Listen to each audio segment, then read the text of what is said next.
Oke.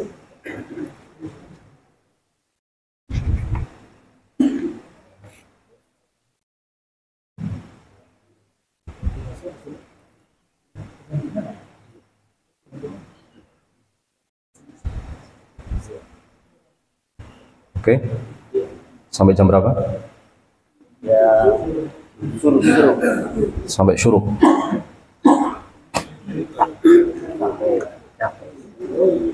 Assalamualaikum warahmatullahi wabarakatuh. Bismillahirrahmanirrahim. Alhamdulillahi rabbil alamin. Lahun ni'mah wa lahul fadl wa lahul thana'ul hasan. Salawatullahil barrir rahim wal malaikatil muqarrabin ala sayyidina Muhammadinil amin wa ala alihi wa sahbihi at-tayyibin at-tahirin. Rabbi shrah li sadri wa yassir li amri wa thabbitni 'alal iman. Allahumma la sahla illa ma ja'altahu sahla wa anta ya hayyu ya qayyum taj'alul hazna idza syi'ta sahla. Allahumma rzuqna al-ikhlasa fil niyyati wal qawli wal 'amal wa na'udzu bika min hali ahlin nar. Amma ba'd, ashabal fadilah, para kiai, para alim, para ustadz, para ustadzah, para punyai, hadirin, hadirat, jamaah sholat subuh Masjid Al-Ikhlas, Taman Athena yang semuanya mudah-mudahan senantiasa mendapatkan limpahan taufik, rahmah, hidayah, ni'mah, barakah, rezeki yang melimpah ruah dari Allah Subhanahu wa Ta'ala. Puji syukur marilah sama-sama kita haturkan kepada Allah Subhanahu wa Ta'ala, karena dengan taufiknya lah kita masih dimudahkan, dimampukan, dikuatkan untuk melakukan berbagai amal soleh pada pagi hari yang penuh keberkahan ini. Alhamdulillah, rangkaian amal kebaikan telah kita lakukan pada pagi hari ini. Mudah-mudahan semuanya mendapatkan ridha dan membuahkan pahala yang berlipat ganda dari Allah Subhanahu wa Ta'ala. Mulai dari sholat tahiyatul masjid, sholat fajar, qobliyah subuh, jamaah sholat subuh, zikir, doa. Sekarang kita berada di majelis ilmu, majelis zikir. Ini disebut majelis zikir. Majelis zikir itu adalah majelis yang diadakan untuk mengingat Allah Subhanahu wa Ta'ala. Majelis ilmu itu termasuk majelis zikir. Salawat serta salam mudah-mudahan senantiasa tercurahkan kepada junjungan kita Nabi Agung Muhammad sallallahu alaihi wasallam, yang telah mengajarkan kepada kita sekalian satu-satunya agama yang hak, satu-satunya agama yang lurus, satu-satunya agama ingkang leres, satu-satunya agama yang dibawa oleh seluruh nabi, seluruh rasul, mulai dari nabi dan rasul yang pertama sampai nabi dan rasul yang terakhir, nabi kita junjungan alam semesta Nabi Agung Muhammad sallallahu alaihi wasallam. Para bapak, para ibu ingkang kawula hormati, campur-campur bahasa Jawa lah, mboten napa-napa nggih. Niki perumahan biasanya campuran, tapi kebanyakan orang Jawa, sebagian besar orang Jawa. Ini Pak Mahyuddin Lakawa ini kan orang Sulawesi, mboten sepinten Jawa. Nggih, sanes tiyang Jawi, tapi paham bahasa Jawa. Para bapak, para ibu ingkang kula hormati, Allah Subhanahu wa Ta'ala berfirman, ya ayyuhalladzina amanu dzkurullaha dzikran katsira. Agak tersendat ya, kebanyakan gorengan. Wahai orang-orang yang beriman, berzikirlah dengan zikir yang sebanyak-banyaknya. Ini buku ya, tulisan saya sendiri. Senjata dan Benteng Mukmin, ini sudah cetak 3 kali, terbit pertama bulan September yang lalu. Ini belum 1 bulan sudah, alhamdulillah, nampaknya kok laris. Ini dijual teman-teman di Shopee, Senjata dan Benteng Mukmin. Isinya adalah kumpulan zikir, kumpulan doa, bersumber dari Al-Quran, bersumber dari hadis, dan bersumber dari ijazah para kiai, ijazah para masyayikh. Rasulullah sallallahu alaihi wasallam bersabda, "Matsalul ladzi yadhkuru rabbahu walladzi la yadhkuru rabbahu matsalul hayyi wal mayyiti." Rawahul Bukhari. Perumpamaan orang yang berzikir kepada Allah dengan orang yang tidak berzikir kepada Allah Subhanahu wa taala adalah seperti orang yang hidup dan orang yang mati. Orang yang banyak berzikir kepada Allah itu diibaratkan oleh baginda Rasulullah sallallahu alaihi wasallam seperti orang yang hidup, dan orang yang tidak ingat Allah, orang yang tidak pernah berzikir kepada Allah, orang yang melupakan Allah, orang yang lalai kepada Allah Subhanahu wa taala, itu diibaratkan, diumpamakan oleh Rasulullah seperti orang yang mati. Hatinya mati. Tidak ingat kepada Allah, hatinya mati. Zikir itu artinya adalah ingat kepada Allah, menghadirkan rasa cinta di dalam hati kepada Allah, menghadirkan pengagungan di dalam hati kepada Allah, menghadirkan rasa khusyuk, menghadirkan ingat Allah di dalam hati. Itu namanya zikir. Zikir yang paling baik adalah zikir hati disertai dengan zikir lisan. Tapi kalau lisannya tidak berzikir, hatinya berzikir, hatinya ingat kepada Allah Subhanahu wa taala, menghadirkan cinta kepada Allah di dalam hatinya, menghadirkan pengagungan kepada Allah di dalam hatinya, menghadirkan rasa takut kepada Allah di dalam hatinya, maka orang yang seperti ini sudah disebut sebagai orang yang berzikir. Walaupun tidak setiap saat, walaupun tidak setiap waktu. Karena pada masa seperti sekarang ini banyak gangguan.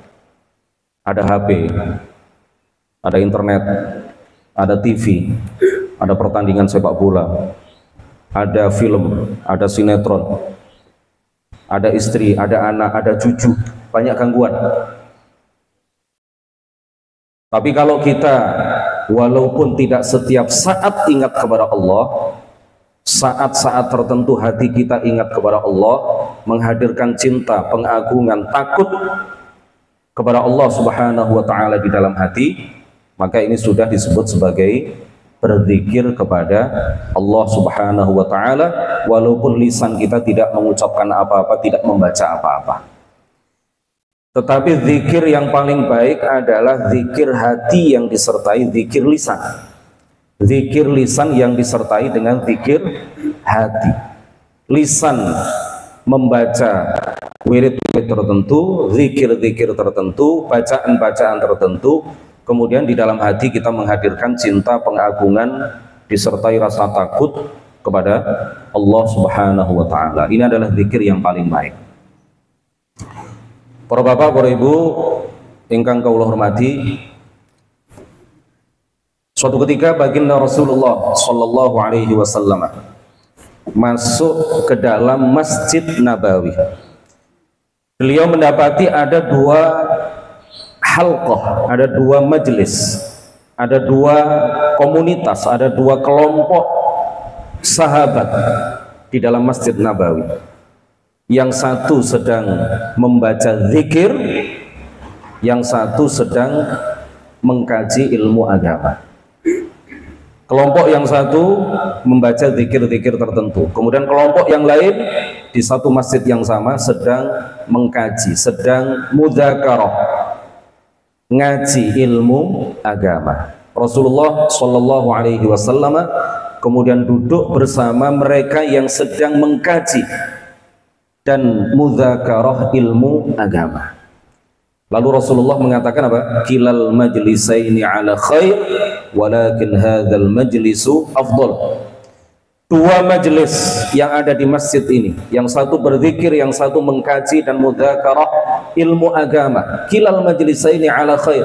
Dua-duanya baik, dua-duanya berpahala, dua-duanya dicintai oleh Allah Subhanahu wa taala. Walakin hadzal majlisu afdal. Tetapi majelis ini, majelis yang aku duduk bersama mereka yang sedang mengkaji ilmu agama, ini lebih baik daripada majelis lain yang sedang membaca zikir tertentu. Karena zikir itu juga butuh ilmu agama. Tanpa ilmu seseorang tidak akan bisa menjadi orang yang bertakwa. Tanpa pengetahuan tentang agama, seseorang tidak mungkin meraih derajat takwa kepada Allah Subhanahu wa taala. Pak, takwa itu adalah kewajiban. Takwa itu hukumnya apa? Wajib. Bukan pilihan.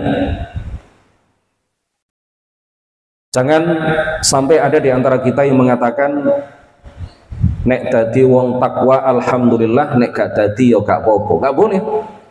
Wajib bagi kita untuk meraih derajat takwa. Takwa itu adalah kewajiban bagi setiap orang yang sudah balik dan berakal. Karena hakikat takwa adalah melakukan semua kewajiban dan meninggalkan semua yang diharamkan. Khotib Jumat itu, Bapak Ibu, setiap kali memulai khutbah selalu berwasiat takwa. Marilah sama-sama kita tingkatkan kualitas keimanan dan ketakwaan kita kepada Allah Subhanahu wa taala. Selanjutnya khotib mengatakan apa? Dengan cara apa? Dengan cara melakukan semua kewajiban dan meninggalkan semua yang diharamkan. Melakukan semua kewajiban itu hukumnya wajib. Meninggalkan semua yang diharamkan itu hukumnya juga wajib. Dan takwa adalah melakukan semua kewajiban dan meninggalkan semua yang diharamkan. Berarti takwa itu hukumnya apa, Bu? Wajib. Dan kita tidak akan bisa meraih derajat takwa kecuali dengan ilmu. Ilmulah yang menuntun kita menuju takwa kepada Allah Subhanahu wa taala. Tanpa ilmu kita tidak akan bisa mengetahui apa yang Allah wajibkan kepada kita. Kalau kita tidak tahu apa yang Allah wajibkan kepada kita, bagaimana mungkin kita bisa melakukan kewajiban? Kalau kita tidak tahu apa yang Allah haramkan atas diri kita, bagaimana mungkin kita bisa menghindarkan diri dari perkara-perkara yang Allah haramkan? Jadi tanpa ilmu kita tidak akan bisa meraih derajat takwa, apalagi menjadi seorang wali Allah Subhanahu wa taala. Karena wali itu adalah al-wilayah, derajat kewalian, bukan wali murid, bukan wali kelas. Ini waline Gusti Allah Subhanahu wa taala, itu adalah derajat di atas ketakwaan. Kalau takwa adalah melakukan semua kewajiban, meninggalkan semua yang diharamkan. Kalau derajat kewalian adalah melakukan semua kewajiban, meninggalkan semua yang diharamkan, dan istiqomah melakukan perkara sunnah walaupun hanya satu macam, walaupun hanya satu jenis. Sebagian orang itu kualik-walik, sebagian orang itu terbalik-balik. Yang sunnah dilakukan, yang wajib tidak dilakukan. Takut sekali kepada perkara yang makruh, tetapi ringan saja melakukan perkara yang haram. Kenapa? Karena nggak tahu. Dia tidak pernah belajar ilmu agama. Hanya dengan membaca zikir saja tanpa belajar ilmu agama, seseorang tidak mungkin menjadi orang yang bertakwa, apalagi mencapai derajat kewalian. Hanya berzikir saja tanpa ilmu agama, tanpa mengetahui apa yang Allah wajibkan, tanpa mengetahui apa yang Allah larang, apa yang Allah haramkan, maka seseorang tidak mungkin mencapai derajat kewalian. Tidak mungkin seseorang menjadi wali di antara wali-walinya Allah Subhanahu wa taala. Makanya Al-Imam Syafi'i radhiyallahu anhu mengatakan apa? Mattakhadallahu waliyan jahila. Allah Subhanahu wa taala tidak mungkin mengangkat orang bodoh menjadi wali. Imam Syafi'i. Mbah Hasyim Asy'ari mengatakan apa? Mirip dengan apa yang dikatakan oleh Imam Syafi'i. Mattakhadallahu min waliyyin jahilin. Sekali-kali Allah tidak akan menjadikan orang bodoh terhadap ilmu agama menjadi wali Gusti Allah Subhanahu wa taala. Karena syarat menjadi wali itu adalah pertama mengetahui kewajiban, lalu diamalkan, lalu dilakukan.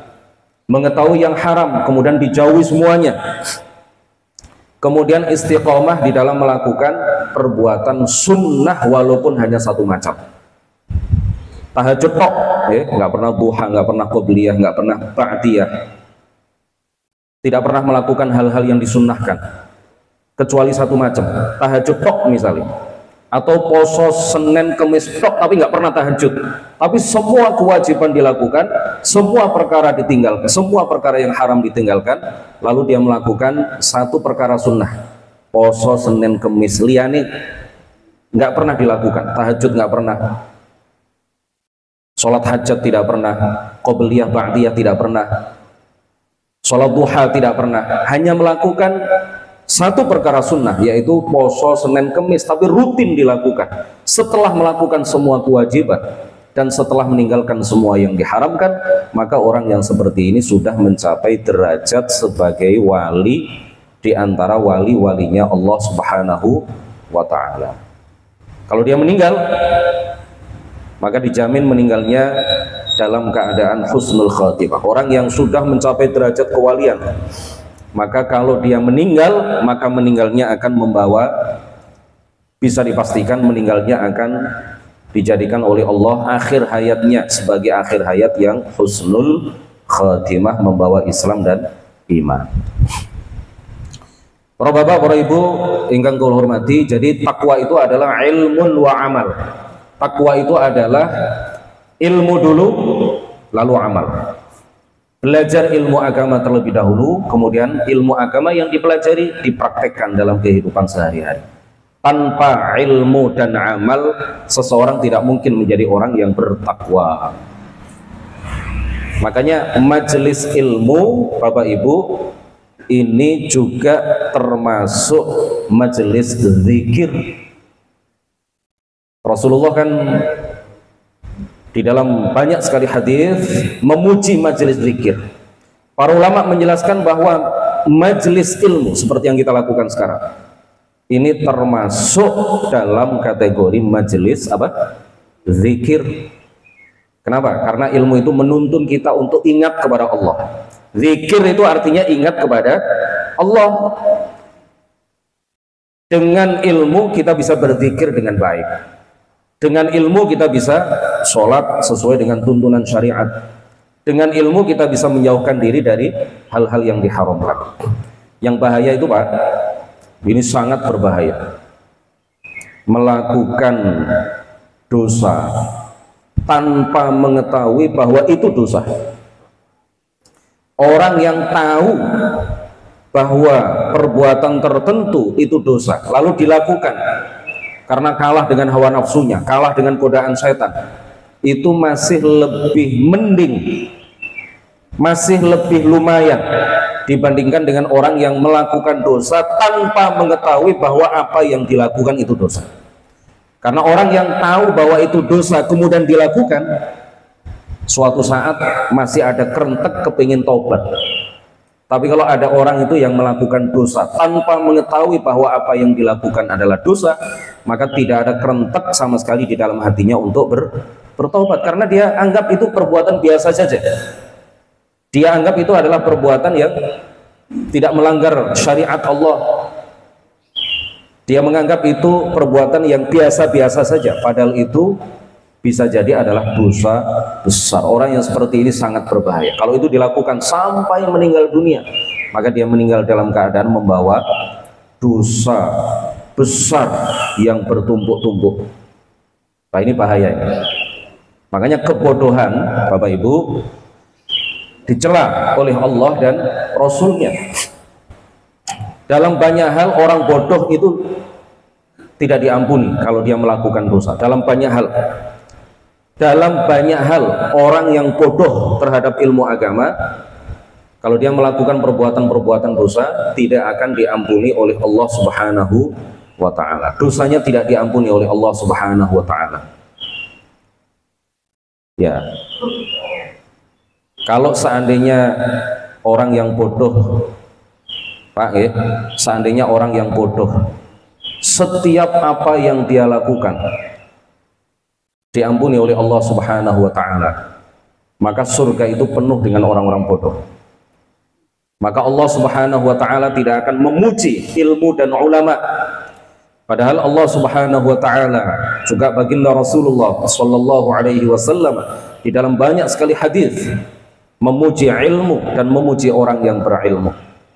Qul hal yastawil ladzina ya'lamuna wal ladzina la ya'lamun. Tidaklah sama antara orang yang berilmu dengan orang yang tidak berilmu. Bapak Ibu, salah satu bentuk keluasan rahmat Allah Subhanahu wa ta'ala yang Allah anugerahkan kepada kita adalah ada bacaan-bacaan tertentu yang ringan di lisan, tetapi hal itu akan sangat memberatkan timbangan amal kebaikan kita kelak di akhirat. Ada bacaan-bacaan yang ringan kita lakukan, ringan kita baca, tetapi pahalanya sungguh besar. Ada zikir-zikir tertentu yang lisan kita ringan untuk mengucapkannya, ringan bagi lisan kita untuk membacanya, tetapi hal itu akan memberatkan mizan kita di akhirat, memberatkan timbangan amal kebaikan kita di akhirat. Salah satunya adalah apa yang disabdakan oleh baginda Rasulullah sallallahu alaihi wasallam di dalam hadis yang diriwayatkan oleh Imam At-Tirmidzi di dalam kitab Sunan At-Tirmidzi. Barang siapa yang membaca zikir berikut ini 10 kali setelah sholat subuh dan 10 kali setelah sholat maghrib sebelum wahwa thanin rijlaihi, kata baginda Rasulullah, sebelum dia mengganti posisi duduknya di dalam sholat. Ketika membaca tahiyat akhir, panjenengan duduk seperti apa? Mungkin ada yang duduk tawarruk, mungkin ada yang duduk iftirosh. Kalau duduk tawarruk, tahu duduk tawarruk ya? Telapak kaki yang sebelah kiri dimasukkan itu loh, itu duduk tawarruk. Itu duduk yang paling bagus ya, yang kita lakukan ketika kita membaca tasyahud akhir. Tapi ada orang-orang tertentu yang kalau duduk tawarruk itu sakit sehingga dia duduk iftirosh. Seperti seperti saat membaca tasyahud yang awal, tasyahud yang pertama. Ada lagi orang itu yang ketika membaca tasyahud akhir duduknya itu duduk sila, duduk tawarruk sakit, duduk iftirosh juga terasa sakit, akhirnya dia bersila. Boleh. Barang siapa yang membaca zikir berikut ini 10 kali setelah subuh dan setelah sholat maghrib sebelum ia mengganti posisi duduknya dalam sholat, maka Allah akan mengangkat orang tersebut 10 derajat, diberi 10 kebaikan, diampuni dari 10 dosa. Kalau haditsnya itu diampuni dari 10 sayyi'ah, 10 sayyi'ah, asyru sayyi'at. Para ulama menjelaskan diantaranya adalah Syekh Abdullah Al-Haruri di dalam kitab Asy-Syarhul Qawim ala Siratil Mustaqim, yang dimaksud 10 dosa di dalam hadis riwayat At-Tirmidzi ini adalah 10 dosa besar yang berbeda-beda. Jadi sayang eman Bapak Ibu kalau zikir ini tidak kita baca setelah sholat subuh dan setelah sholat maghrib. Sayang kalau dilewatkan karena pahalanya begitu besar, fadilahnya begitu agung. Diangkat 10 derajat, diberi 10 kebaikan, diampuni dari 10 dosa besar yang berbeda-beda. Zikir itu kita semuanya sudah hafal Bapak Ibu. La ilaha illallah wahdahu la syarikalah lahul mulku walahul hamdu yuhyi wa yumit wa huwa ala kulli syai'in qadir. Apa lagi istilah ya? Itu kalau kita baca 10 kali setelah subuh, 10 kali setelah maghrib, sebelum kita mengganti posisi duduk kita, fadilahnya begitu besar tadi. Derajat kita diangkat 10 derajat, kita diberi 10 kebaikan, kita diampuni dari 10 dosa besar yang berbeda-beda. Biasanya kita baca hanya 3 kali. Oke. Itu pun setelah mengganti posisi duduk. Nah, ini diamalkan Bapak Ibu, ringan, tidak berat, hanya 10 kali. Imam-imam Masjid Al-Ikhlas di PCI, supaya makmumnya juga mengikuti. Kalau di tempat saya, di kampung saya sudah banyak musola yang mengamalkan itu. Masjid juga mengamalkan itu. Okay. Sayang sekali kalau ini dilewatkan karena fadilahnya begitu besar. La ilaha illallah wahdahu la syarikalah. Tiada Tuhan yang berhak disembah kecuali hanya Allah Subhanahu wa taala. La syarikalah. Wahdahu, semata Allah. La syarikalah, tiada sekutu bagi Allah Subhanahu wa taala. La ilaha illallah artinya adalah tiada Tuhan, tiada sesuatu apapun yang berhak disembah kecuali hanya Allah. Tiada sesuatu apapun yang berhak diibadahi kecuali hanya Allah Subhanahu wa taala. Kalau yang diaku-aku sebagai Tuhan banyak, kalau yang diklaim sebagai Tuhan banyak, tetapi satu-satunya Tuhan yang wajib dan berhak disembah hanyalah Allah Subhanahu wa taala. Nama Tuhan kita adalah Allah, bukan Allah. Nama Tuhan kita adalah sinten? Allah. Minimal panjenengan baca 2 harokat, 2 ketukan. Allah, bukan Allah. Tidak ada para ulama satupun yang mengajarkan nama Tuhan kita adalah Allah. Semua ulama dari masa ke masa menyebut bahwa nama Tuhan yang wajib kita sembah adalah Allah. Kalau dibaca Allah itu tahrif, penyelewengan, ya. Tahrif apa artinya? Kesalahan di dalam menyebut nama Tuhan yang wajib disembah. Sekali lagi, nama Tuhan yang wajib kita sembah sesuai dengan yang diberitakan oleh Rasulullah kepada para sahabat menginfokan kepada para tabi'in dan begitu seterusnya. Para ulama mengajarkan kepada anak-anak didik mereka dari masa ke masa sampai kepada masa kita bahwa nama Tuhan yang wajib kita sembah adalah Allah. Allah, monggo sedaya. Allah. Panjenengan menyebut Allah gitu saja dapat pahala, karena hati biasanya kalau lisannya menyebut Allah, maka hati ingat Allah. Ingat Allah itu berpahala. Allah. Monggo sedaya. Allah. Allah. Allah. Ada sebagian orang yang mengatakan nggak boleh zikir kok Allah, nggak boleh. Nggak boleh zikir kok hanya baca Allah, Allah. Apa itu zikir? Apa itu? Zikir itu ya subhanallah, la ilaha illallah. Zikir kok Allah, Allah, Allah. Ada sebagian kelompok sebelah ya, Pak Lakawa, kelompok sebelah mengatakan kalau kita membaca Allah, Allah, nggak ada manfaatnya, nggak ada gunanya, tidak berpahala, sama sekali tidak ada nilai pahalanya, kata mereka.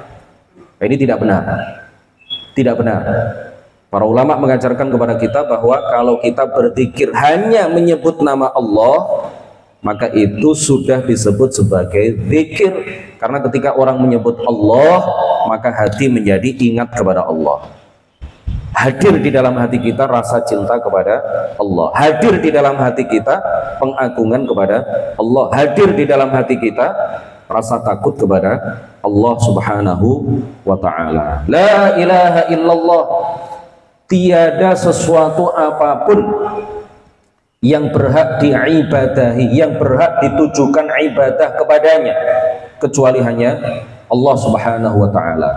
Ibadah itu adalah ghayatul khusyu'i wal khudu', puncak ketundukan dan puncak perendahan diri. Ibadah itu adalah apa? Puncak ketundukan, puncak kekhusyuan, puncak perendahan diri, puncak ketundukan. Itu ibadah. Ibadah dalam arti puncak ketundukan dan puncak perendahan diri tidak boleh kita tujukan kecuali hanya kepada Allah Subhanahu wa ta'ala. Jadi ibadah itu bukan hanya sekadar takut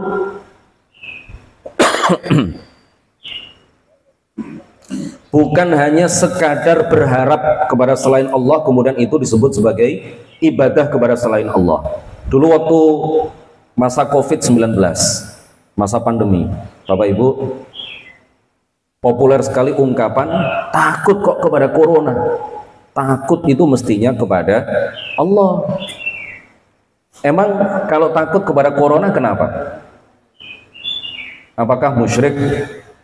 Jangan takut kepada corona, takutlah kepada Allah. Emang kalau kita takut kepada corona, takut kepada virus, takut kepada singa, ada singa ke sini, panjenengan takut apa tidak? Ada singa di kebun binatang, melarikan diri sampai ke Masjid Al-Ikhlas, sampai ke perumahan Taman Athena. Panjenengan takut apa tidak? Takut ya? Takut kok kepada singa, mestinya takut kepada Allah. Apakah juga diucapkan seperti itu?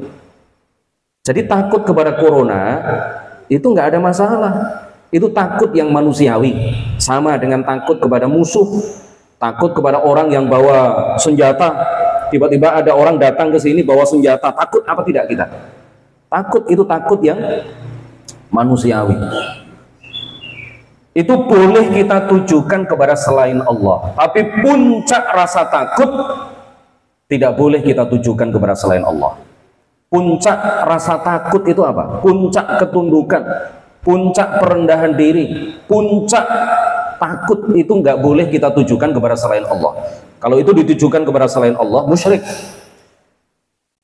Puncak takut atau puncak perendahan diri yang merupakan definisi dari ibadah itu misalkan takut kepada corona, takut kepada virus corona, sampai-sampai meyakini bahwa virus corona itu bisa menyebabkan mara bahaya, bisa menimbulkan mara bahaya tanpa izin Allah Subhanahu wa ta'ala. Ini yang nggak boleh kita tujukan kepada selain Allah. Paham ya? Berharap kepada selain Allah boleh apa tidak? Sekedar berharap kepada selain Allah boleh apa tidak? Kalau panjenengan sakit datang ke dokter harapannya apa? Sembuh. Nggih. Boleh apa tidak? Berharap kepada dokter agar penyakit kita sembuh di tangan dokter. Boleh. Itu bukan ibadah kepada dokter, bukan. Itu berharap yang manusiawi. Itu berharap yang biasa. Tapi kalau puncak pengharapan sampai batas puncak perendahan diri, sampai pada batas puncak ketundukan, itu tidak boleh kita tujukan kepada selain Allah. Puncak ketundukan diri, puncak pengharapan, puncak khusyuk, puncak perendahan diri. Itu seperti apa? Kalau ada orang sakit datang ke dokter, berharap kepada dokter bisa menyembuhkan dia, sampai-sampai meyakini di dalam hati bahwa dokterlah yang menciptakan kesembuhan tanpa izin Allah Subhanahu wa ta'ala, musyrik. Paham ya? Tapi kalau hanya sekedar berharap biasa, menjadikan dokter hanya sebagai sebab, sebagai perantara datangnya kesembuhan dari Allah Subhanahu wa ta'ala, itu boleh berharap. Kan ada golongan-golongan sebelah itu yang nggak boleh itu berharap kepada selain Allah. Dalam arti apa? Kalau dalam arti berharap yang manusiawi, ya, hanya menjadikan obat ketika kita sakit, hanya menjadikan obat sebagai perantara datangnya kesembuhan dari Allah, boleh. Hanya menjadikan dokter sebagai perantara datangnya kesembuhan dari Allah, boleh. Panjenengan ziarah ke makam Sunan Ampel, ngalap barokah di sana, bertawassul di sana. Mbah Sunan Giri, Mbah Sunan Ampel, ke Mbah Hamid Pasuruan, menjadikan seorang wali sebagai sebab dikabulkannya doa oleh Allah Subhanahu wa taala, maka ini bukan berarti menyerahkan ibadah yang merupakan puncak ketundukan kita kepada wali. Tidak, kita hanya menjadikan wali sebagai sebab dikabulkannya doa. Kita hanya menjadikan wali sebagai sebab datangnya kesembuhan. Itu boleh. Sama, para ulama menjelaskan bahwa kalau panjenengan sakit, dengan harapan sembuh kemudian datang ke makamnya Mbah Sunan Ampel, itu sama dengan ketika panjenengan sakit kemudian datang ke seorang dokter, itu sama. Obat dari dokter itu adalah sabab adi, sedangkan seorang wali, tawassul dengan wasilah atau perantara seorang wali atau seorang nabi, itu adalah sabab syar'i. Sama, dua-duanya sebab, dua-duanya adalah sabab, dua-duanya adalah sebab datangnya kesembuhan dari Allah Subhanahu wa taala. Di dalam hati kita tetap meyakini Mbah Sunan Ampel tidak bisa menciptakan apa-apa, Mbah Sunan Ampel tidak bisa menyembuhkan penyakit kita tanpa izin Allah Subhanahu wa taala, tanpa diciptakan kesembuhan itu oleh Allah Subhanahu wa taala, tanpa dikehendaki oleh Allah Subhanahu wa taala. Jelas ya? La ilaha illallah wahdahu la syarikalah. Seluruh nabi, Bapak Ibu, seluruh nabi tanpa terkecuali menyerukan la ilaha illallah kepada umatnya. Nabi Adam menyerukan la ilaha illallah, Nabi Nuh, Nabi Ibrahim, Nabi Musa, Nabi Isa, sampai Nabi kita Nabi Muhammad sallallahu alaihi wasallam, semua nabi, semua rasul menyerukan kepada umatnya la ilaha illallah. Kanjeng Nabi dawuh, afdalu ma qultu ana wan nabiyyuna min qabli la ilaha illallah wahdahu la syarikalah. Sebaik-baik bacaan, sebaik-baik perkataan yang aku ucapkan dan diucapkan oleh para nabi sebelumku, seluruhnya adalah la ilaha illallah wahdahu la syarikalah. Tiada Tuhan yang berhak disembah kecuali Allah, wahdahu semata Allah, la syarikalahu tiada sekutu bagi Allah Subhanahu wa taala. Jadi para nabi itu tidak ada yang menyerukan kepada umatnya untuk menyembah kepada selain Allah. Nabi Isa tidak pernah memerintahkan kepada umatnya untuk menyembah kepada diri beliau. Seluruh nabi membawa la ilaha illallah. Seluruh nabi membawa agama yang sama. Seluruh nabi membawa agama Islam. Nabi Adam datang dengan membawa agama Islam. Nabi Adam adalah seorang muslim, umat Nabi Adam semuanya adalah kaum muslimin. Syahadat umatnya Nabi Adam dengan syahadat kita, itu yang berbeda adalah syahadat keduanya. Syahadat pertamanya sama. Asyhadu an la ilaha illallah. Nabi Adam, Nabi Nuh, Nabi Ibrahim, Nabi Musa, Nabi Isa, Nabi Sulaiman, Nabi Yusuf, semuanya bersyahadat dengan syahadat yang pertama. Umat mereka juga bersyahadat dengan syahadat yang pertama, asyhadu an la ilaha illallah. Tetapi syahadat yang keduanya berbeda-beda. Syariatnya juga berbeda-beda. Hukum-hukum yang dibawa oleh para rasul itu berbeda-beda, tetapi agama mereka sama. Allah menceritakan misalkan tentang Nabi Ibrahim. Maka Ibrahimu Yahudiyya wala Nasraniyya walakin kana hanifan muslima. Walakin kana hanifan muslima. Nabi Ibrahim muslim berdasarkan ayat ini. Nabi Sulaiman, innahu min Sulaiman wa innahu bismillahirrahmanirrahim. Alla ta'alu alayya wa'tuni muslimin. Umatnya Nabi Sulaiman juga adalah umat Islam, wa'tuni muslimin. Nabi Yusuf diceritakan di dalam Al-Quran doa yang beliau baca, tawaffani muslimah wa alhiqni bis-shalihin. Tawaffani muslimah, wafatkanlah aku dalam keadaan membawa agama Islam. Nabi Isa, falamma ahassa Isa minhumul kufra qala man ansari ila Allah qala al-hawariyuna nahnu ansarullahi amanna billahi washhad bi anna muslimun. Umatnya Nabi Isa ketika itu juga adalah muslimun. Makanya di dalam sebuah hadis riwayat Al-Bukhari, riwayat Muslim, riwayat Abu Dawud, riwayat Ibnu Majah, dan juga diriwayatkan oleh para imam yang lain, para ulama hadis yang lain, para perawi hadis yang lain, Rasulullah dawuh, al-anbiya'u ikhwatun li'allat dinuhum wahidun wa ummahatuhum syatta. Di dalam hadis sahih ini Rasulullah menegaskan para nabi seluruhnya itu ikhwatun li'allat, ibarat saudara-saudara seayah tapi beda ibu. Ibarat diumpamakan oleh Rasulullah sebagai saudara-saudara seayah tapi beda ibu. Kenapa para nabi dan para rasul itu diumpamakan, diibaratkan oleh baginda Rasulullah sebagai saudara-saudara seayah beda ibu? Dilanjutkan oleh Rasulullah di dalam penjelasan di dalam lanjutan hadis ini dijelaskan oleh beliau, dinuhum wahidun, dalam satu riwayat ummahatuhum syatta wa dinuhum wahid. Agama mereka sama. Kenapa mereka diibaratkan sebagai saudara seayah? Karena agamanya sama. Dinuhum wahidun wa ummahatuhum syatta, dan ibu-ibu mereka berbeda-beda. Yang dimaksud ibu di sini adalah apa? Syariat. Hukum-hukum yang dibawa oleh para rasul itu berbeda-beda.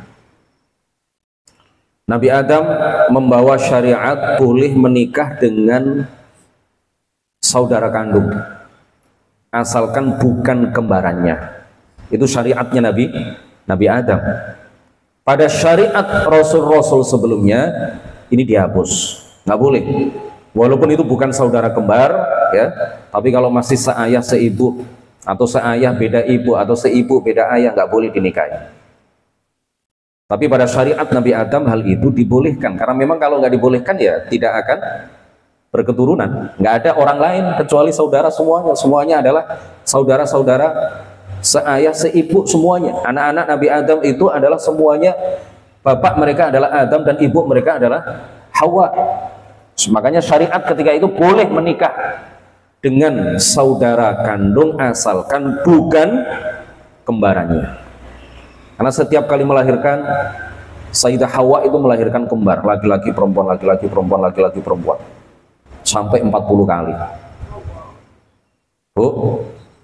Bu, sampai 40 kali.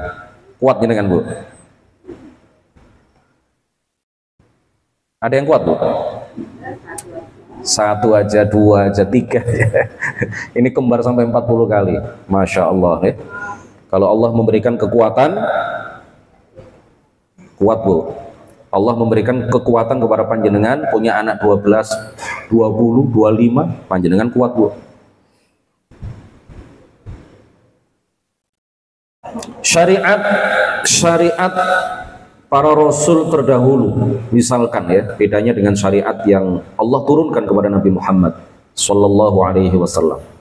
Syariat Nabi Muhammad itu syariat yang paling mudah, syariat yang banyak diskonnya, syariat yang paling banyak keringanannya. Alhamdulillah. Dulu, Bu, syariatnya Nabi Musa, kalau sebuah pakaian misalkan terkena najis, maka tidak bisa disucikan dengan air. Bagian dari pakaian yang terkena najis itu harus dipotong, kemudian dibuang, dipotong, kemudian dibuang. Jadi kalau seperti itu ya compang-camping ya. Di sini kena najis, dipotong, kemudian ditambal. Di sini kena najis, dipotong, kemudian ditambal, dan begitu seterusnya. Bahkan kulit kalau terkena najis wajib dikelupas. kalau hal itu tidak membahayakan. Ya, ada embel-embel, ada syarat kalau itu tidak membahayakan. Wajib kulitnya ini dikelupas. Itu syariatnya Nabi Musa. Syariatnya Nabi Muhammad, alhamdulillah. Kalau pakaian kita terkena najis, kita sucikan dengan air. Kalau kulit badan kita terkena najis, bisa disucikan dengan air. Kalau rumah kita, lantai rumah kita terkena najis, cukup disucikan dengan air. Ini cara menyucikan sesuatu yang terkena najis, ini juga ada ilmunya. Ada ilmunya. Nek mboten ngaji, mboten semerap. Kalau kita nggak ngaji, nggak akan tahu. Rumah itu Bu, kalau perlu suci semuanya Bu, dari teras sampai dapur. Dari teras sampai dapur kalau bisa suci semuanya. Dan itu tidak sulit. Menjaga kesucian rumah itu tidak sulit kalau kita tahu ilmunya. Halo? Menjaga kesucian rumah itu tidak sulit kalau kita tahu ilmunya. Ya, dianggap sulit karena kita nggak tahu ilmunya. Syariat para nabi sebelumnya, sholat itu harus di bangunan yang dibangun khusus untuk sholat. Sholat itu nggak bisa di rumah, nggak sah. Kalau sholat di rumah nggak sah. Sholat di tepi jalan nggak sah. Dulu syariat nabi-nabi terdahulu. Sholat itu harus di tempat yang khusus dibangun untuk sholat. Waktu itu namanya bi'ah, sauma'ah, tergantung Rasul siapa, Nabi siapa ya. Kalau di syariatnya Nabi Muhammad namanya masjid. Dulu ada juga yang disebut masjid. Masjid Al-Masjidil Aqsa, Al-Masjidul Haram. Masjid Haram, Al-Masjidul Haram di Mekah. Niku sing bangun sinten? Yang pertama kali bangun sinten? Nabi Adam. Nabi Adam. Nah, disebut masjid juga, tapi ada sebagian syariat nabi-nabi tertentu, rasul-rasul tertentu itu yang menyebut tempat ibadah sebagai apa? Bi'ah. Dijamakkan menjadi bi'ah. Sauma'ah dijamakkan menjadi, dibentuk pluralkan menjadi sawami'. Syariat umat-umat para nabi terdahulu, sholat itu harus di masjid atau di bi'ah atau di sauma'ah. Kalau di tempat lain nggak sah. Alhamdulillah, Bapak Ibu, Rasulullah dawuh, wa ju'ilat liyal ardu masjidan wa tahura. Setiap jengkal tanah di muka bumi ini, asalkan tempatnya suci, boleh dan sah kita sholat di atasnya. Sholat di rumah sah, sholat di tepi jalan sah, sholat di pinggir jalan tol juga sah, sholat di stasiun juga sah, sholat di terminal sah, sholat di pinggir sawah, di tepi kebun juga sah. Sholat dimanapun, setiap jengkal tanah ini dijadikan oleh Allah sebagai tempat sujud bagi umatnya Nabi Muhammad Sallallahu Alaihi Wasallam. Umat nabi-nabi terdahulu, Bapak Ibu, tidak ada syariat tayamum, tidak ada syariat tayamum. Jadi kalau ingin sholat, ya, kalau ingin sholat, cari air untuk wudhu kok tidak ada, sholatnya dipending, sholatnya ditunda. Alhamdulillah sekarang ya, syariatnya Nabi Muhammad, kalau kita tidak menemukan air atau air itu membahayakan badan kita karena kita sakit, maka kita boleh mengganti wudhu dengan tayamum. Gak boleh ditunda sholat. Wudhu diganti dengan tayamum. La ilaha illallah wahdahu la syarikalah, lahul mulku. Baginya lah kekuasaan, baginya lah kekuasaan mutlak. Kekuasaan mutlak itu hanya milik Allah Subhanahu wa ta'ala. Kalau Allah berkehendak, Allah memberikan kekuasaan yang terbatas kepada orang-orang tertentu. Hari Rabu lusa pilkada serentak ya, tanggal 27 November. Orang-orang yang ingin kita pilih kalau menjadikan kekuasaan itu bukan sebagai tujuan tapi hanya sebagai wasilah mendekatkan diri kepada Allah Subhanahu wa taala, merekalah orang-orang yang layak kita pilih. Kita juga Bapak Ibu kalau memilih calon pemimpin, calon wali kota, calon bupati, calon gubernur,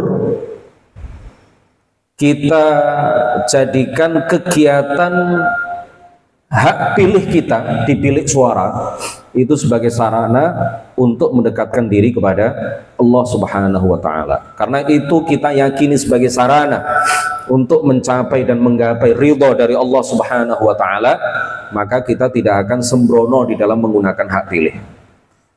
Prinsipnya, kalau ada beberapa calon Bapak Ibu, mana yang kita pilih? Yang paling baik dalam timbangan syariat, yang paling baik dalam timbangan syariat.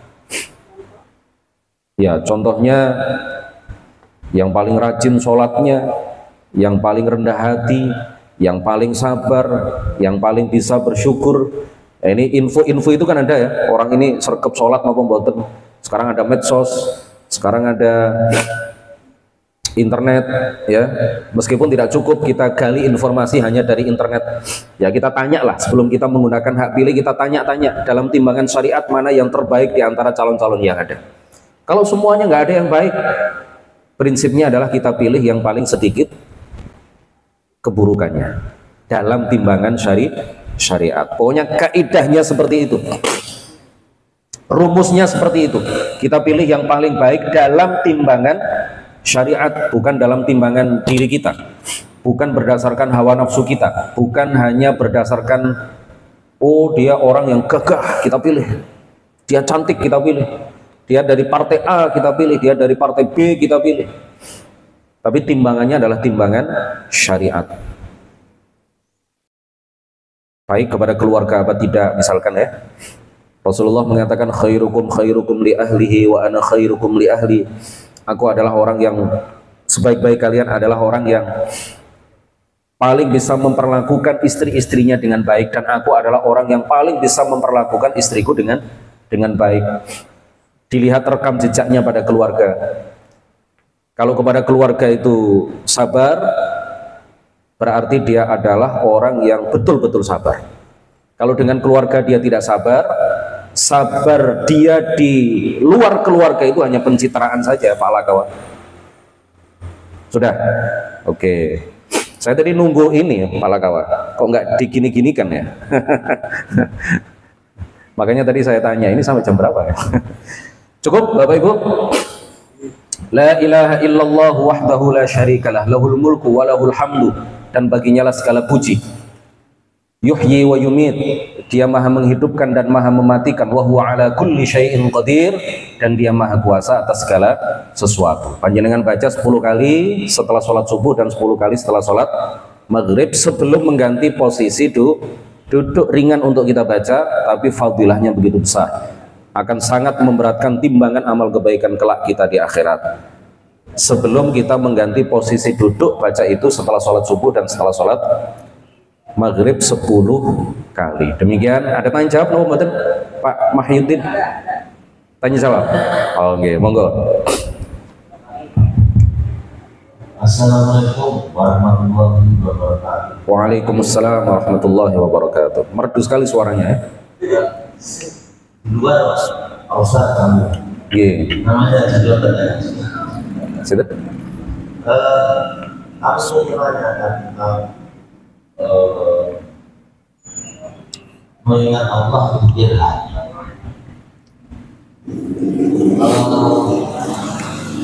Banyak orang berpikir dalam hatinya, banyak orang berpikir dalam hatinya. Kemudian ada yang mengatakan bahwa Allah itu ada dalam hati. Tapi juga ada yang mengatakan kalau Allah itu ada dalam hati, itu namanya syirik, atau syirik itu hanya kutukan. Padahal saya baca di literatur itu ada dalam rangka meyakini bahwa kita itu beriman kepada Allah adalah ada teori-teori memanakan diri. Artinya tidak ada Tuhan selain Allah, artinya semua itu tidak ada dari pengertian la ilaha illallah.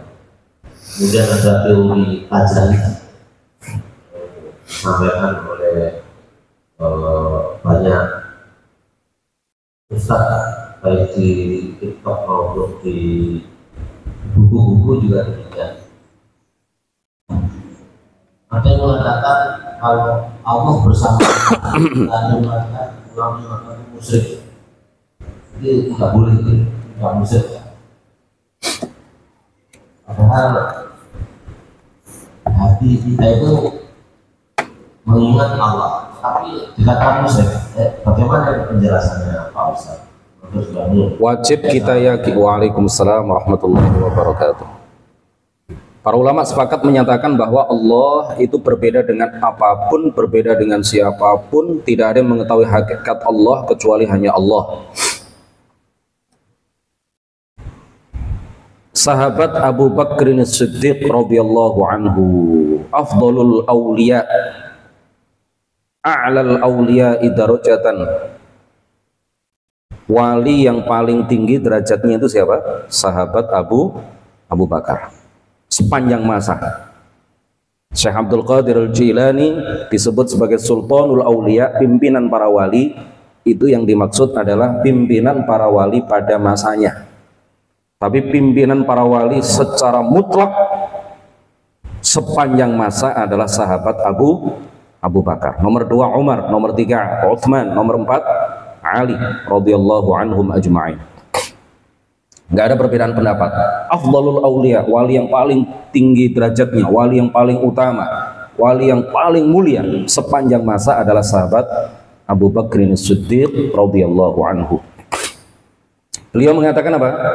Al-ajzu an darakil idraki idraku wal bahthu an dzatihi kufrun wa isyraku. Kalau kita sudah mengakui diri kita tidak mampu mengetahui hakikat Allah, itulah yang disebut dengan mengenal Allah. Kalau kita sudah menilai, kalau kita sudah meyakini bahwa diri kita tidak mampu menjangkau hakikat Allah, itulah yang disebut dengan mengetahui dan mengenal Allah Subhanahu wa ta'ala. Wal bahthu an dzatihi kufrun wa isyraku. Dan mencari-cari, membayangkan, memikirkan sampai pada kesimpulan, sampai pada keyakinan bahwa Allah sama dengan makhluk, maka itu adalah kufrun wa isyraku. Itu adalah kekufuran dan kemusyrikan. Di dalam Al-Quran disebutkan laisa kamitslihi syai' wa lam yakul lahu kufuwan ahad fala tadribu lillahil amsal walillahil mathalul a'la. Ada beberapa ayat yang kesemuanya menyatakan bahwa Allah berbeda dengan makhluk, Allah berbeda dengan apapun, Allah berbeda dengan siapapun. Coba kita renungkan satu ayat saja, laisa kamitslihi syai'. Laisa ora ono iku kamitslihi kaya dene Allah apa syai'un suwiji wiji. Tidak ada sesuatu pun yang sama dengan Allah dari semua segi. Tidak ada satupun yang sama dengan Allah. Kalau makhluk, Bapak Ibu, menempati tempat, makhluk itu kan seluruhnya menempati tempat ya. Ada yang di bawah seperti kita, ada yang di atas seperti langit, seperti arsy, seperti surga, ada yang di bawah kita lagi seperti neraka. Neraka itu berada di bawah bumi ketujuh. Surga itu berada di atas langit ketujuh. Neraka itu berada di bawah bumi ketujuh berdasarkan hadis riwayat Imam Al-Hakim di dalam kitab Al-Mustadrak ala Sahihain. Seluruh makhluk menempati suatu tempat. Kalau dikatakan di dalam ayat tadi laisa kamitslihi syai', Allah berbeda dengan makhluk. Jika makhluknya menempati tempat, berarti Allah tidak menempati tempat. Allah tidak butuh kepada tempat. Allah tidak di langit, Allah tidak di arsy, Allah tidak di surga, Allah tidak di neraka, Allah tidak di atas. Terserah yang di atas, itu yang dimaksud terserah Allah yang maha tinggi derajatnya. Kalau kita mengatakan terserah, kalau ada sebagian orang mengatakan terserah yang di atas, itu artinya adalah dalam arti majazi, dalam arti kiasan. Yang dimaksud di atas di situ adalah apa? Maha tinggi derajatnya. Prabowo sekarang di atas. Apakah tinggalnya di atas kepala kita? Kan tidak. Tapi pangkatnya tinggi, jabatannya tinggi. RI 1 itu di atas sekarang. Sekarang Jokowi di bawah, Prabowo di atas. Itu yang dimaksud apa? Dalam arti kiasan. Allah maha tinggi derajatnya, Prabowo RI 1 di atas. Jadi bukan berarti Allah itu, tapi untuk lebih selamat ya, untuk lebih supaya apa yang kita katakan itu tidak disalahpahami oleh anak-anak dan orang-orang awam, kita katakan saja terserah yang maha kuasa. Lebih simple, lebih langsung bisa dipahami. Anak kecil mungkin nggak paham. Terserah yang di atas. Jangan-jangan mereka meyakini Allah, menganggap Allah itu berada di atas. Padahal nggak boleh kita mengatakan Allah berada di atas. Dalam arti yang sesungguhnya. Kalau dikatakan dalam arti kiasan, artinya adalah Allah maha tinggi derajatnya. Kalau makhluknya berbentuk, kemudian ayat tadi menyatakan Allah tidak sama dengan makhluk, berarti Allah tidak berbentuk, Allah tidak berukuran, Allah tidak butuh kepada tempat, Allah maha suci dari bentuk, Allah maha suci dari ukuran. Berarti dengan satu ayat ini saja kita bisa menyimpulkan Allah itu tidak berada di dalam hati kita secara zat, secara fisik. Kalau dikatakan dalam arti kiasan, ya tidak musyrik. Tapi kalau diyakini, tapi nggak boleh ya, mengatakan Allah di dalam hati itu nggak boleh. Karena di dalam itu, kalau dalam bahasa Indonesia atau dalam bahasa Arab, fi qalbi itu artinya adalah menunjukkan arti tempat. Tapi ada sebagian orang yang mengatakan itu, tetapi mereka memahaminya dalam arti kiasan, tidak musyrik. Walaupun itu nggak boleh diucapkan, ya. Tapi kalau seandainya ada orang yang mengatakan seperti itu, dalam arti mereka memahaminya bukan dalam arti yang sesungguhnya, tapi dalam arti kiasan, ya tidak musyrik. Allah ada di dalam hati itu kan mereka memahaminya apa? Hati saya sangat mencintai Allah. Di dalam hati saya itu hanya ada istri saya. Itu artinya apa? Kiasan, bukan dalam arti yang sesungguhnya. Istri ya tetap di kamar, bukan di dalam hati. Di mana-mana, Allah di mana-mana. Itu juga sebagian orang mengatakan itu, walaupun itu salah, ya. Tapi sebagian orang memahami di mana-mana itu dengan arti bahwa pengetahuan Allah itu ada di mana-mana. Ya tidak kafir, tidak menyamakan Allah dengan makhluk. Ya, tapi tetap nggak boleh diucapkan, tetap nggak boleh diucapkan, karena itu rentan disalahpahami. Jadi ayat misalkan wa huwa ma'akum aina ma kuntum, itu jangan diartikan secara letterlek. Yang dimaksud di mana-mana di dalam ayat ini adalah pengetahuan Allah Subhanahu wa taala. Jadi yang benar itu Allah ada tanpa tempat. Allah tidak butuh kepada tempat. Tidak benar kalau dikatakan Allah berada di mana-mana. Pernyataan Allah di mana-mana itu penghinaan kepada Allah, bukan pujian kepada Allah. Kalau Allah ada di mana-mana, itu artinya Allah berada di WC, Allah berada di peceren, Allah berada di tempat-tempat kotor, Allah bersama cokil batu kita di telinga kita, Allah bersama umbel kita di hidung kita, Allah bersama kotoran yang ada di dalam usus kita. Itu kan penghinaan kepada Allah Subhanahu wa taala, bukan pujian kepada Allah. Tidak boleh kita mengatakan Allah ada di mana-mana. Tidak boleh kita mengatakan Allah di atas, tidak boleh kita mengatakan Allah di langit, tidak boleh kita mengatakan Allah berada di suatu tempat tapi kita nggak tahu tempatnya di mana.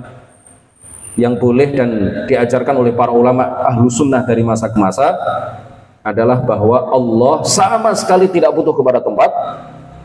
Kalau ada orang yang mikir, loh gimana itu Allah nggak bisa dibagaimanakan, lah terus Allah di mana? Allah tidak bisa dimanakan.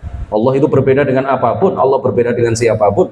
Pertanyaan bagaimana itu hanya bisa ditujukan untuk makhluk yang memiliki sifat makhluk.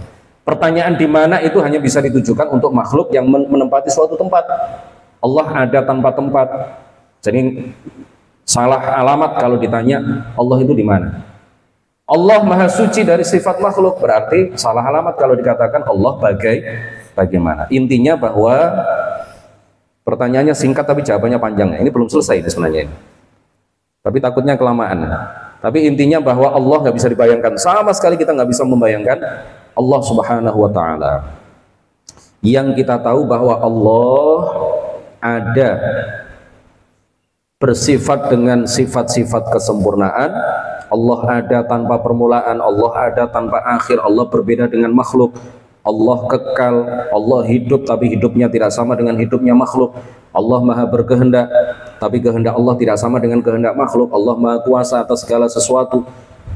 Allah tidak butuh kepada apapun. Allah adalah yang menciptakan segala sesuatu. Allah tidak butuh kepada segala sesuatu.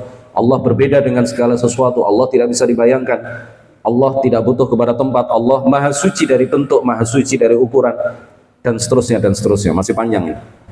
Kalau panjenengan belajar sifat 13 atau sifat 20 ya, kemudian memahami betul penjelasan tentang sifat 20, wujud, kitam, bakok dan seterusnya, maka panjenengan bisa dipastikan akan memiliki keyakinan yang kokoh, yang kuat, akidah yang kokoh, yang kuat terkait dengan iman kepada Allah, bahwa Allah tidak bisa dibayangkan sama sekali, tidak bisa dikhayalkan, tidak bisa dijangkau hakikatnya. Allah itu tidak diketahui hakikatnya. La ya'rifullaha 'alal haqiqati illallah, kata Imam Al-Junaid Al-Baghdadi. Seluruh tarekat Qadiriyah, Naqsyabandiyah, Rifa'iyah, Chistiyah, seluruh tarekat itu garis sanadnya bersambung kepada Imam Al-Junaid Al-Baghdadi. Makanya beliau dikenal dengan julukan Sayyidut Ta'ifatis Sufiyah, pimpinan para ulama sufi.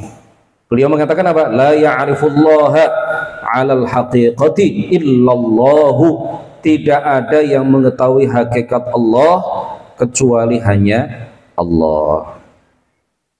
Ngoten, Pak? Nggih, monggo. Boleh. Kalau kita umroh atau haji pas waktu tawaf, Nggih. kan harus suci ya, Pak, ya, Harus suci, nggih. Nah, itu kalau misalnya dalam tawaf itu kita untuk misalnya, itu kan nggak mungkin kita wudhu ya, Pak. Kembali wudhu ke tempat yang ada airnya kayak di Mekah itu. Mungkin tapi sulit. Kenapa? Mungkin tapi sulit. Iya, tapi itu ditinggal sama rombongannya, Pak. Nggih. Gimana kan yang baiknya, Pak? Jadi kita tayamum apa kita yang bawa support-support, Pak? Nggih, nggak boleh tayamum.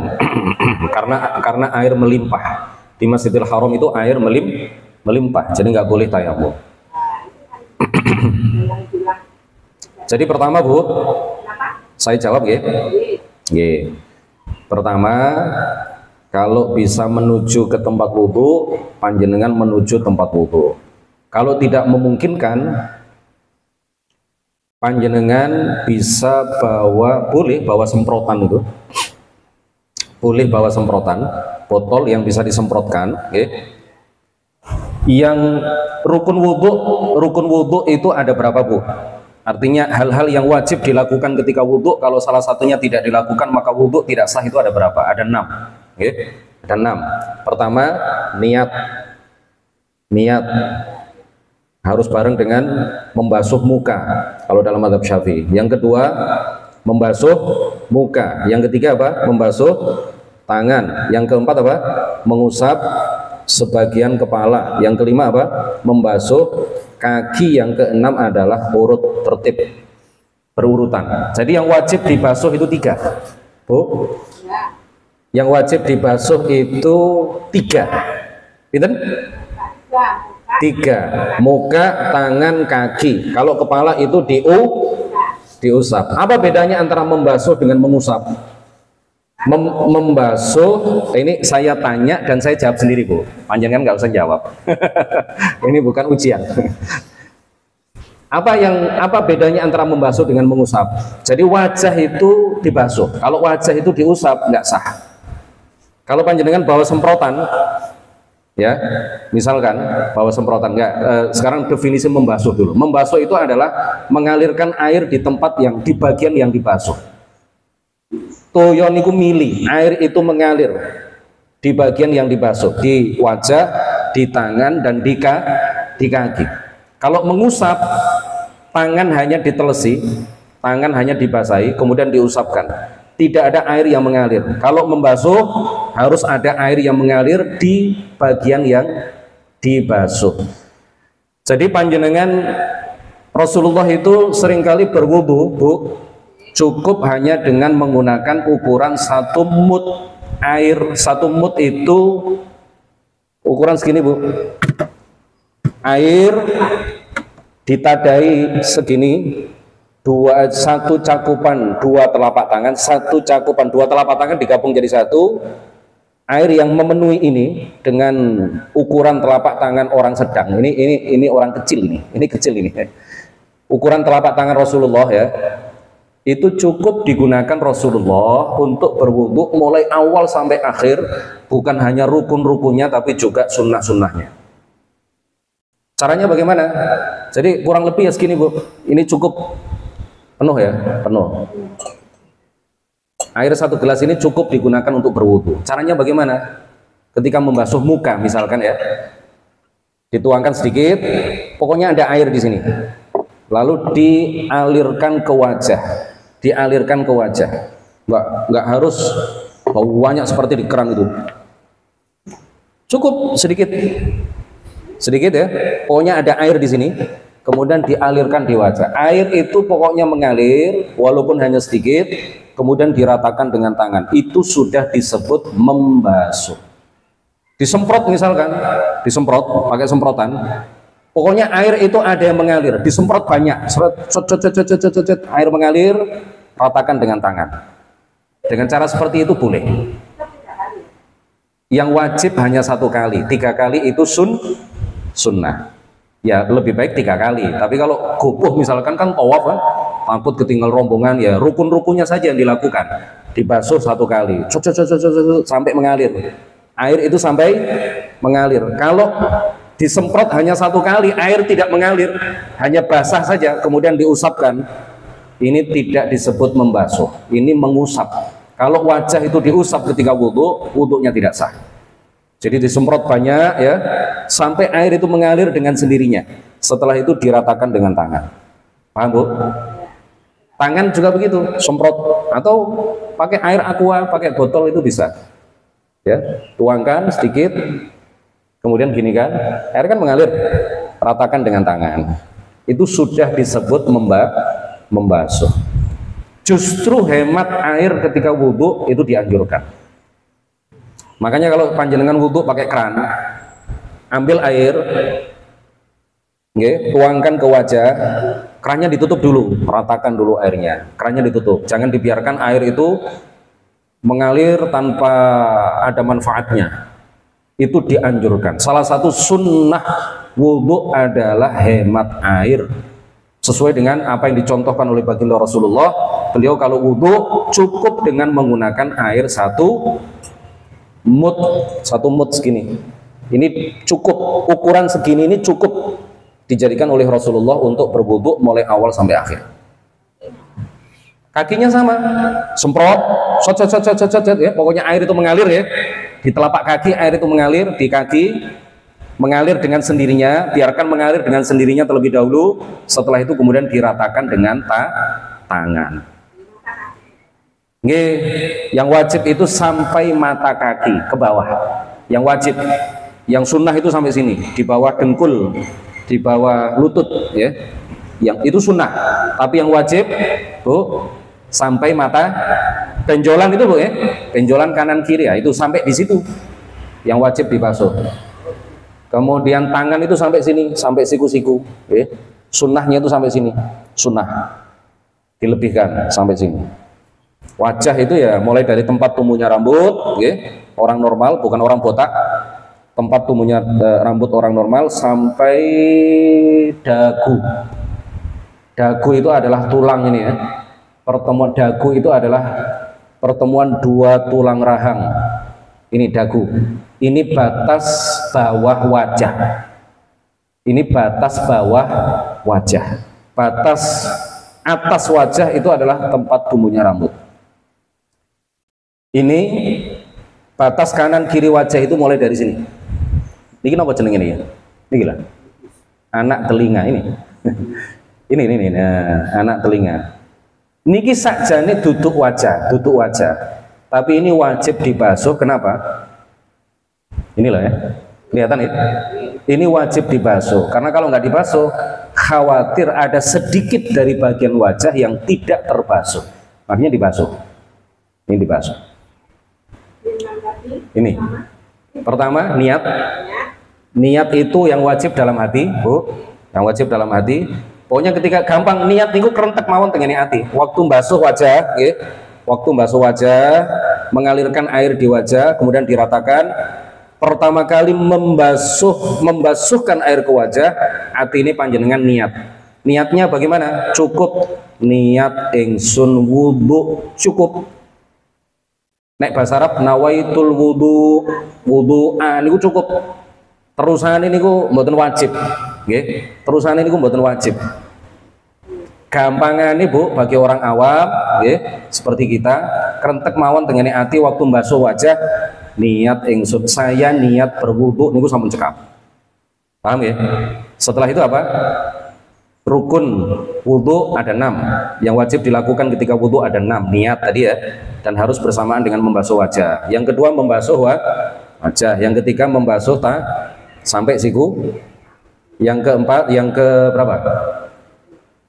Yang ketiga, yang pertama niat, kedua membasuh wajah, ketiga membasuh tangan sampai siku-siku, keempat mengusap sebagian kepala. Kalau dalam mazhab Syafi'i cukup gini. Nggih, cukup kalau diusap semuanya bagus. Sunnah. Cukup gini, walaupun kurang dari 1 helai rambut yang ada di kepala. Kalau nggak ada rambutnya berarti mengusap kulit kepala. Paham ya? Ini kepala ini. Batas kepala itu mulai sini sampai bawah benjolan ini. Ya, kalau panjangan punya rambut panjang, yang diusap kok yang di sini, rambutnya panjang, yang diusap di sini, Bu. Rambutnya terurai ke belakang. Ketika mengusap sebagian kepala, yang diusap adalah rambut yang ada di sini. Wudunya tidak sah. Yang diusap adalah kulit kepala atau rambut yang ada di batas kepala. Setelah itu apa? Nomor 5, rukun wudu yang kelima membasuh kaki sampai mata kaki. Yang keenam urut pun niku tok. Niku tok satu kali dibasuh 1 kali pun cekap. 3 kali itu sunnah. Ini kan Pak, kalau ada simpang-siur katanya kalau pas bawah itu kalau tidak kalau itu kan nggak jadi bisa tayamum. Nggak boleh. Tayamum. Nggak boleh tayamum. Nggak boleh tayamum. Makasih Pak. Nggak boleh, nggak sah. Nggak sah. Tayamumnya tidak sah. Kalau tidak sah berarti tawafnya tidak sah. Kalau wudhu diganti tayamum ya, di Masjidil Haram karena jauh dari toilet, maka tawafnya tidak sah. Kalau tawafnya tidak sah, maka umrohnya tidak sah. Buang-buang duit 30 juta, 35 juta sampai sana nggak sah, tawafnya nggak sah, umrohnya eman, sayang. Betul. Kalau sa'i tidak harus dalam keadaan suci. Tawaf itu sama persis dengan sholat. Bedanya kalau sholat nggak boleh ngomong, kalau tawaf boleh ngomong. Oke, harus menutup aurat, harus suci, sama dengan sholat.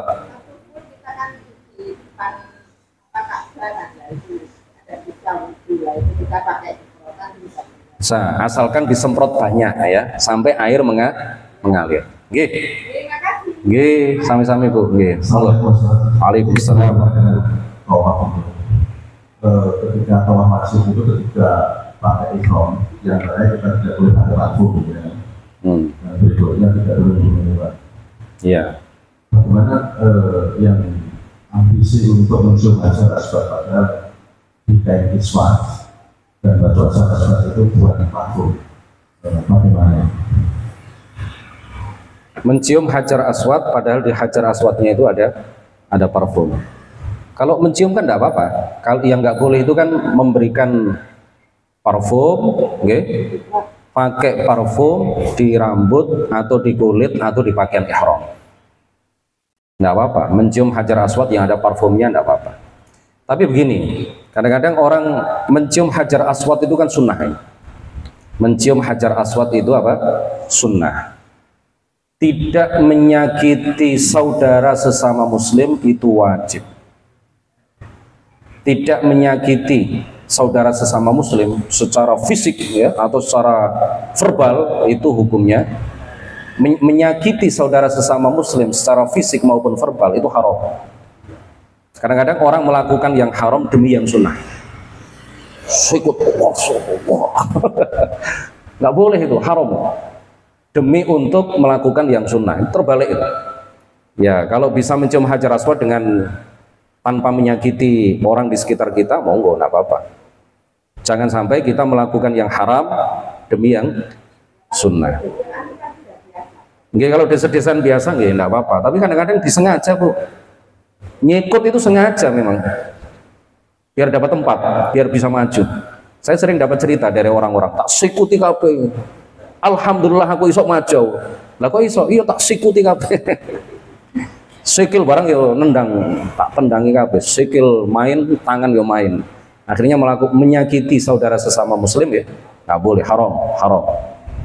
Demi untuk melakukan, dia ceritakan dengan penuh kebanggaan. Melakukan yang haram itu ya, dia ceritakan dengan penuh kebanggaan. Nauzubillahi min dzalik. Sampun, Pak Lakawa. Nggih. Pokoknya kalau Pak Lakawa pun mantuk-mantuk berarti pun wancine sarapan ya. Mugi-mugi manfaat barokah. Mudah-mudahan ilmu yang kita pelajari tadi mulai dari awal sampai akhir betul-betul barokah dan bermanfaat serta bisa kita amalkan dalam kehidupan kita sehari-hari. Subhanakallahumma wa bihamdik. Pakai doa. Oke. Alhamdulillahirabbil alamin hamdan yuwafi ni'amahu wa yukafi mazidah. Ya Rabbana lakal hamdu kama yanbaghi li jalali wajhikal karim wa 'azimi sultanik.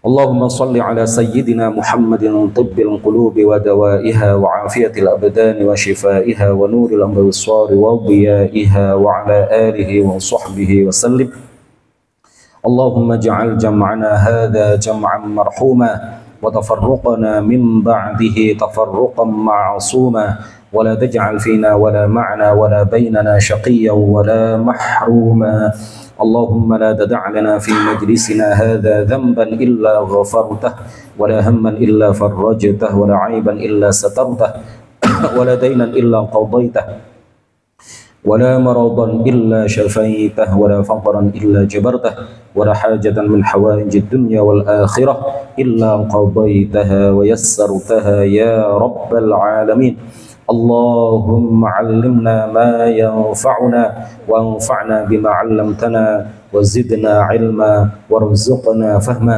ربنا آتنا في الدنيا حسنة وفي الآخرة حسنة وقنا عذاب النار وأدخلنا الجنة مع الأبرار يا عزيز يا غفار يا رب العالمين وصلى الله وسلم وبارك على سيدنا محمد وآله وصحبه أجمعين وآخر دعوانا أن الحمد لله رب العالمين سبحانك اللهم وبحمدك أشهد أن لا إله إلا أنت أستغفرك وأتوب إليك لا إله إلا الله اللهم صل على سيدنا محمد وعلى آله وصحبه وسلم رب اغفر لي ولوالدي وللمؤمنين والمؤمنات والله الموفق إلى أقوام الطريق والسلام عليكم ورحمة الله وبركاته.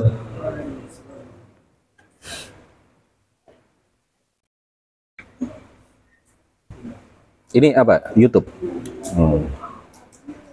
Bukan Instagram, bukan? YouTube ya.